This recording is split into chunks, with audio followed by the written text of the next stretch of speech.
And Bellamy Bridge is very famous for its ghost.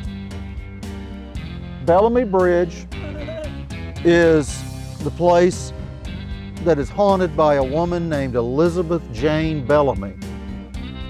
And Elizabeth was a young woman from North Carolina. She came to Florida to marry her true love. His name was Samuel Bellamy, and he's who the bridge is named for. And according to the legend, and I remember I told you that ghost stories are a game of like a 150-year-long game of telephone. I'm going to use this as an example for you. This is the legend I'm going to tell you first, and then I'm going to tell you the real story. The Ghost of Bellamy Bridge story goes like this. These two people were very in love. Now, Elizabeth was the most beautiful young woman anyone had ever seen. And Samuel was the most handsome young man that anyone had ever seen. And you got to remember that these stories only happened to the most beautiful young woman and the most handsome young man in town. So all of us should be safe, right? Right. Okay. They got married, and back then churches were very strict about how you did your wedding. You had to do it exactly according to what the church said you had to do. You had to say exactly what the church said you had to say. And you couldn't add anything to your wedding vows, and you couldn't take anything out of them. And so they got married in the rose garden of a home that Samuel built for Elizabeth. And they said their wedding vows at their wedding, but then Elizabeth did something that shocked everyone. She added something to her wedding vow. She said, "I will love you forever and always, and never will I leave you." Now that's either very romantic or kind of creepy, depending on how close you want to be to someone the rest of your life, okay? Well, that shocked the people there because you just weren't supposed to do that. And they knew that Elizabeth had brought a curse down upon herself. Do you know what a curse is? Yeah. Curse? What is a curse? A curse is when you can't do something because it's a good word to do. Yeah, she brought bad luck on herself. She brought something down that's going to cause bad things to happen to her. And so that night, Elizabeth went into their wedding reception. Now the girls back then were considered to be very delicate, not strong and energetic like girls today. They were almost like flowers. You had to treat them very delicately. And so girls could only dance 2 dances at their wedding receptions, because if they danced more than that, they might start to sweat, or perspire as they called it back then. Okay? And the real reason why is the makeup they wore back then was made out of wax. And if they started to sweat, the makeup would start to run, okay? And if their makeup, like a candle, if a candle gets hot, and if the makeup started to run, you had a whole horror movie effect going, you know? And so, so they only danced 2 dances. And then she'd say, "Oh my, I have begun to perspire. I think I should go upstairs and rest." And that's what she did. She went upstairs and she sat in a comfortable chair and she dozed off, taking a nap. Well, Elizabeth woke up from her nap and everything was very bright, just like this fire. And she felt heat all around her. And Elizabeth realized that she is on fire. Now, Elizabeth wasn't smart and didn't know, like we all know, that if you catch on fire, what should you do? What should you do if you catch on fire? If your clothes catch on fire, what? Stop, drop, and roll. That's right, you stop, drop, and roll, because that'll smother out the fire. But Elizabeth didn't know that, and so Elizabeth did the worst thing you could do. She ran down the stairs through the party and ran out into the night, and the fire just burned her badly. And so Elizabeth was badly burned by the fire instead of knowing to roll and put it out. And so they brought her back inside, and Elizabeth is hurt really bad. And for 2 days she lingers and they can barely do anything to help her. And finally she calls her husband to her, who she's been married to for only 2 days. And she says in her last words, I will love you forever and ever, and never will I leave you. And then she died, which is either very romantic or very creepy when you think she just said, I'm never going to leave you, and then she died, okay? Well, all of what I just told you is part of her legend. The next thing that happens is they bury her near this place called Bellamy Bridge, which is a bridge over the Chipola River. And the legend goes on that Samuel never got over losing Elizabeth.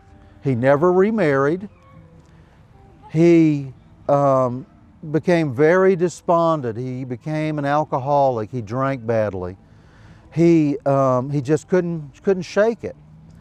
Now back then, if you had problems like that and there was nowhere you could go to get help, his own family sued to have him declared incompetent, which meant that he was unable to take care of his own affairs and his own money. And back then, if you were declared incompetent by a judge, they wouldn't get you help. They just took your money and threw you out of the family. And that's what they did to Samuel. They took all of his money and threw him out of the family and left him with nothing. So Samuel did what most people who were declared mentally incompetent by the courts and had nothing of their own do. He ran for public office. He was elected clerk of courts of Jackson County, Florida, which is the county just to our south. The clerk of courts also handles the county's money, and they realized after 4 years this was not the best decision they ever made. So they talked to him and they said, if we get you another job, will you let someone else have this one? And he said, sure. And so they got him another job. Well, 15 years go by and Samuel also dies. But Samuel takes his own life in a very tragic situation. And in his last will and testament, Samuel writes, I want to be buried next to Elizabeth. But they wouldn't do it because back then, people who took their own life, the church would not allow to be buried on consecrated ground, which meant ground where a Christian burial had taken place. So they buried him somewhere else. And the legend is that on the night that Samuel passed from the earth, Elizabeth came back to the earth. And Elizabeth came out of the grave, her ghost did. And she began to roam in the swamps around Bellamy Bridge. And people who saw her said that she looked like a figure of a woman on fire, and that she was in anguish and she was calling for Samuel so that they could go on to the next world together. But Samuel never came back to her. And as time went by, she became angrier and angrier because you know what it's like when you girls know what it's like when you're waiting on a guy and he just never shows up, you know? Yeah, there you go. Well, that's what happened to Elizabeth, you know? Well, over time she got over Samuel, but she couldn't find her way to the next world. And so she's still out there today, waiting for Samuel to come. And people who go down there at night say that they see her out there, that now she is just a wispy figure of a woman in white who walks through those swamps at night along the riverbanks looking for Samuel. Other people say they see blue lights in the night down there. My experience with Elizabeth was that I was down there at the bridge one night, and a few years ago we opened a nature trail that goes down to the old bridge. And on Halloween night, we were doing guided tours down and telling people the story. And I was talking to the group of people like I'm talking to you good people. And all of a sudden, everyone in the group said, "Oh!" and started taking pictures like crazy. Yeah, and I know I'm a handsome guy, but I knew they weren't taking pictures of me. And so then it occurred to me that one of the most haunted bridges I've ever heard of is right behind me. And I thought maybe I should turn around and see what's going on behind me. And so I look behind me like this, and there's a blue ebbing light over the bridge. And it was a very foggy night, and this light looked like a pale blue mist out over the bridge. And it lasted maybe 15 or 20 seconds and just slowly faded away, just disappeared.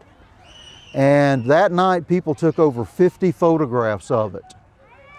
And I still, to this day, don't know what to think about it. I don't know what it was. I've had people say it was Elizabeth. I've had people say it was static electricity off of the old bridge somehow. I've had people say it was swamp gas. I don't know what it was. I've had people say maybe Elizabeth was just happy that someone finally came and remembered her. But I'll tell you this, when I go out there now and tell stories, I sit to the side so that I can see both ways now. Now, I told you that that was the legend of Elizabeth. Now I'm going to tell you her real story. And this will tell you how much time changes a ghost story. Elizabeth was a very beautiful young woman, and she did marry a man named Samuel Bellamy, but she did not die from a fire on her wedding night. Because these were very wealthy people, and they died in she died in 1830, in the 1830s, I thought perhaps we can find out more about her from the early records and the old newspapers of that time period. But there's nothing in there about a girl dying in a wedding night fire. And so I kept researching and I kept researching, and suddenly I found her obituary, which is the story of her death, in a newspaper from the 1830s. And you know what it said? It said, Elizabeth Bellamy, wife of Dr. Samuel Bellamy, died of a fever. And I'm like, a fever? That has nothing to do with this ghost story.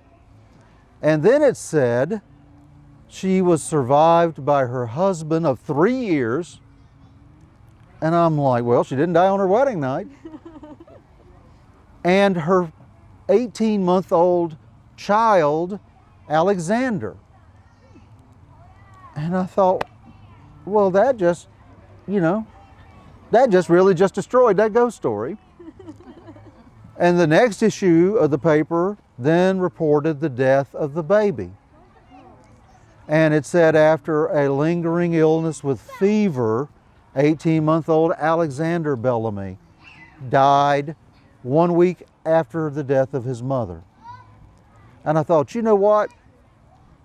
That poor lady died knowing that her baby was deathly ill with a fever, and that she was dying and could do nothing to help her baby.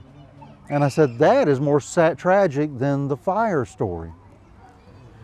And so I began to research more stories, trying to find out. And I found Samuel's letters to his family, describing what had happened to them. And he described how anguished his wife was in her last day of her life, because she knew she was going to die and she couldn't do anything to help her baby. And he described how everyone who lived there around them was just heartbroken over it and was trying to help the baby and were promising her they would take care of the baby. And I said, this poor mother died knowing that her 18-month-old was being left behind so sick that, the whole neighborhood was going to try to take care of it. And I said, this story is tragic enough to create a ghost story right there. And I researched more, and the rest of the story is by and large true. What happened to Samuel is true. The first story I found about Elizabeth's ghost doesn't mention anything about the burning bride story. It mentions the Lady of Bellamy Bridge has been seen of late, and it was from the late 1800s. And that's all it said.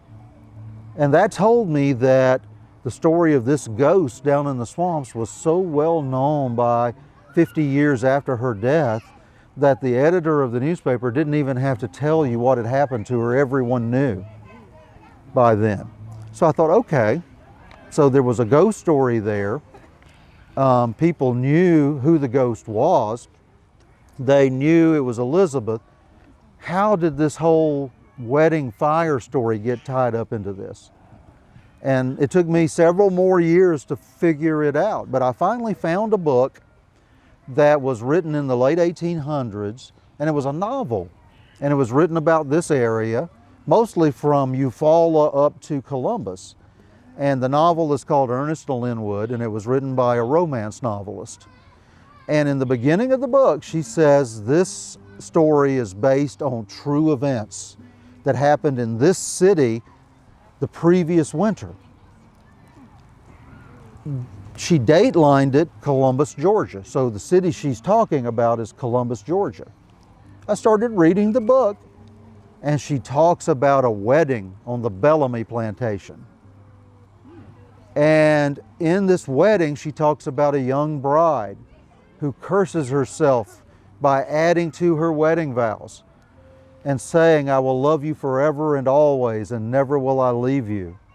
And then that night, the bride's wedding gown catches fire, and the bride burns to death. And her last words are, I will love you forever and always, and never will I leave you. And I thought, this is the Ghost of Bellamy Bridge story, as it's known today. And then I realized that this author later moved to Eufaula, and then later moved to Marianna. And after she died, people assumed that this book was about Marianna, and in talking about the ghost story and talking about the Bellamy plantation, they assumed that she was talking about Elizabeth Bellamy in the story. And so a story from Columbus, Georgia, that was turned into a novel got turned into a story mixed with a story of another real person who lived in this area. And that's how the ghost story became as we know it today.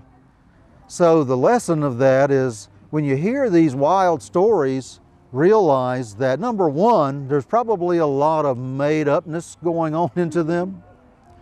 Number two, that there's a grain of thread of truth in these stories somewhere that's been handed down from long ago to us. And that makes them an important part of our culture and our history, which is what Landmark Park is all about. And realize also that in most of these stories, even though they might scare us if we sit around a fire at night, or if we get each other, late at night and we're telling each other stories and trying to scare each other, they might scare us. Realize that most of these stories are nothing to be afraid of. They're just stories. And they were a form of entertainment, just like I've been entertaining you this evening, that has been done since the first two human beings figured out how to rub some sticks together and start a fire. And this is what people did before there was television and radio and internet and all of those kind of things and cell phones to entertain ourselves with. It's an old-fashioned form of entertainment, and it's a fun way to remember our past. And so I've told you some stories tonight that are 150, almost 200 years old. I hope you've enjoyed them, and I hope you get out and enjoy the rest of the festival this evening. So thank you very much.